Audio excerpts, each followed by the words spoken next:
জোর করে রায়কে দিয়ে সই করিয়ে নিল, এমনটাই দেখবেন আজকের পর্বে। বিস্তারিত জানতে ছোট্ট একটা লাইক দিয়ে চ্যানেলটিকে সাবস্ক্রাইব করে দিতে ভুলবেন না। আজকের পর্বে দেখা যাবে চাকরির নাম করে রায়কে তুলে নিয়ে যায় গাড়িতে করে।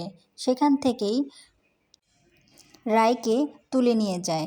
রায় কিছুটা মনে মনে সন্দেহ করে যে তাকে কোথায় নিয়ে যাচ্ছে, তারপরেও সে যায়। যাওয়ার পথে তাকে সেখানে নিয়ে যায়। নিয়ে যাওয়ার পরে তাকে আটকে ফেলে। আটকে ফেলার পর নীলু গুন্ডাদেরকে ফোন করে বলে সব কিছু ঠিকঠাক মতো হয়েছে তো।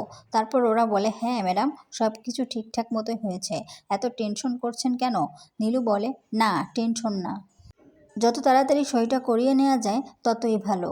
তখন ওরা বলে আগে আমাদের পেমেন্টটা করেন, তারপর তো সইয়ের ব্যাপার। যাকে দিয়ে সই করাবেন তিনি তো অজ্ঞান হয়ে পড়েই আছে, তাকে দিয়ে কিভাবে সই করাবেন? তাই আগে আমাদের পেমেন্টটা দেওয়ার ব্যবস্থা করেন।